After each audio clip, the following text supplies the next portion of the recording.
Hello students, welcome to Smart Tutors. Today we are going to discuss a topic. The topic is function of UGC in development of higher education. आज हम लोग एक topic discuss कर रहे हैं. इस topic का नाम है उच्च शिक्षा के विकास में यूजीसी के कार्य. ये topic MES 101 higher education and its context and linkage का ही एक टॉपिक है. टॉपिक है उच्च शिक्षा के विकास में यूजीसी का कार्य, function of UGC in development of higher education in India. तो सबसे पहले समझते हैं कि यूजीसी क्या है.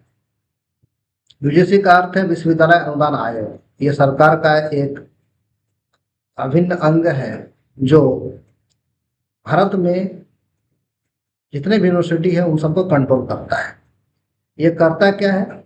यह विश्वविद्यालय को यानी यूनिवर्सिटी को वित्तीय सहायता प्रदान करता है, उसका एजुकेशन का स्टैंडर्ड तय करता है, ये इंस्टीट्यूशन को कंट्रोल करता है, सरकार का जो पॉलिसी है उसके बारे में उनको सलाह देता है, क्वालिटी को कंट्रोल करता है, क्वालिटी को मेंटेन करता है, रिसर्च करता है और परीक्षाएं सुनिश्चित करवाता है.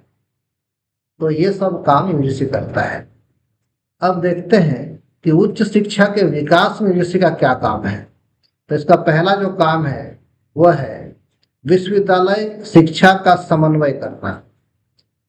यूजीसी जो है वो एजुकेशन को कोऑर्डिनेट करता है. पूरे भारत में जितने भी यूनिवर्सिटी हैं उनमें एजुकेशन का स्टैंडर्ड एक जैसा ही होना चाहिए, इसी बात पर विशेष जोर देता है और ये सुनिश्चित करता है कि हर यूनिवर्सिटी उसको मेंटेन कर रहा है कि नहीं. इसके लिए यूनिवर्सिटी को ग्रेडिंग प्रदान करता है. ग्रेडिंग जो है A+ से लेकर A, B, C इस तरह से ग्रेडिंग दिया जाता है इसको.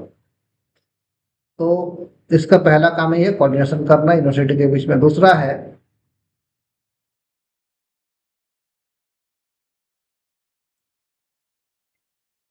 है मॉनिटरिंग स्टैंडर्ड्स, मानकों का निर्धारण करना. किस तरह के मानक का निर्धारण करना? तो यह एजुकेशन, शिक्षण या परीक्षा या रिसर्च, इन सब के लिए स्टैंडर्ड तैयार करता है और उसमें न्यूनतम शैक्षणिक योग्यता यानी मिनिमम एजुकेशन क्वालिटी को मेंटेन करता है. मतलब स्टूडेंट्स को जो शिक्षा दिया जा रहा है उसका क्वालिटी सही है कि नहीं और कितना कम से कम होना चाहिए, इस बात को ध्यान रखता है. Point number 3, funding to universities. ये यूनिवर्सिटी को फंडिंग करता है ताकि यूनिवर्सिटी अपना बिल्डिंग बना सके. उस बिल्डिंग में लाइब्रेरी होनी चाहिए, ऑफिस होना चाहिए, क्लासरूम होना चाहिए, क्लासरूम में बैठने का इंफ्रास्ट्रक्चर तैयार होना चाहिए, सैलरी मिलना चाहिए टीचर्स को, स्टूडेंट को पढ़ाई में जो खर्चे रहेंगे उनको देना. ये सब फंडिंग डिफरेंट टाइप का फंडिंग है. ये फंडिंग उनको अनुदान के रूप में मिलता है और रिसर्च करने के लिए मिलता है, स्कॉलरशिप के लिए मिलता है. तो बहुत तरह के फंडिंग दिए जाते हैं यूजीसी के थ्रू. ये यूनिवर्सिटी को दिया जाता है. यूनिवर्सिटी फिर बाद में वो स्टूडेंट को बांटते हैं, वो स्कॉलरशिप के रूप में बांटते हैं या और बाकी चीजों में खर्च करते हैं. Point number 4, policy advisory role, नीति परामर्श भूमिका. यूजीसी जो गवर्नमेंट की पॉलिसीज है वो यूनिवर्सिटी को बतलाती है कि आपको इसको फॉलो करना है और किस तरह से फॉलो करना है ये भी बतलाती है. ये केंद्र सरकार और राज्य सरकार दोनों को समझाती है कि आपके पास जो यूनिवर्सिटी है, यूनिवर्सिटी दो प्रकार की होती है नॉर्मली, केंद्र सरकार की और राज्य सरकार. इसके अलावा प्राइवेट भी यूनिवर्सिटी होती है, उनकी बातें अलग है. लेकिन जो सेंट्रल गवर्नमेंट और स्टेट गवर्नमेंट की यूनिवर्सिटी है उनको अपना स्टैंडर्ड मेंटेन करना ही है और यूजीसी के गाइडलाइन का 100% फॉलो करना है. ऐसे प्राइवेट यूनिवर्सिटी को भी करना होता है लेकिन वहां पर इतना रिस्ट्रिक्शन नहीं होता है उन लोगों के लिए.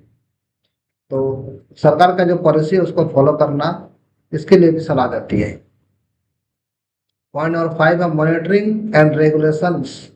मॉनिटरिंग रेगुलेशन का मतलब हुआ कि यूनिवर्सिटी को देखना कि वो अपना काम सही से कर रहा है कि नहीं, जो नीतियां बनाई गई है, जो रेगुलेशन बनाए गए उसको फॉलो कर रहा है कि नहीं, और स्टूडेंट को वो सब बेनिफिट मिल पा रहा है कि नहीं जो यूजीसी ने तय किए हैं। पॉइंट नंबर 6, इंटरनेशनल कोलैबोरेशन, अंतर्राष्ट्रीय सहयोग। यूजीसी भारतीय और विदेशी संस्थाओं के बीच एक शैक्षणिक साझेदारी को बढ़ा देता है। मतलब जो फॉरेन के इंस्टीट्यूशन है और जो इंडिया के इंस्टीट्यूशन है उनके बीच में एक पार्टनरशिप बिल्डअप करता है, ताकि हम एक कंबाइंड डिग्री स्टूडेंट को प्रोवाइड कर सकें।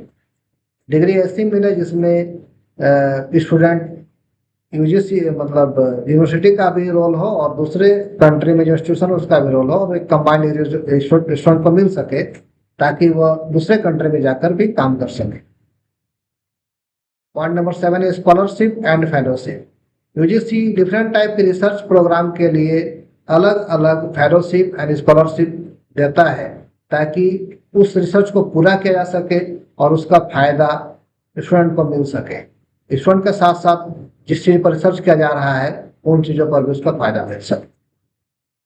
आगे देखते हैं impact on higher education in India. Bharat में उच्च शिक्षा का प्रभाव। उच्च शिक्षा पर प्रभाव, भारत में उच्च शिक्षा पर क्या प्रभाव पड़ रहा है इन चीजों का। तो विश्वविद्यालय का विस्तार। यूजीसी के लगातार प्रयास से भारत में विश्वविद्यालय बढ़ते जा रहे हैं, चाहे वो सेंट्रल गवर्नमेंट का हो, चाहे वो स्टेट गवर्नमेंट का हो, चाहे वो प्राइवेट हो, चाहे वो ऑटोनोमस हो, ये बढ़ता ही जा रहा है। अभी तक लगभग 1200 यूनिवर्सिटी भारत में बन चुके हैं और इस 1200 यूनिवर्सिटी में लगभग 5000 से ज्यादा अलग अलग कॉलेजेस हैं। Point number 2, quality assurance.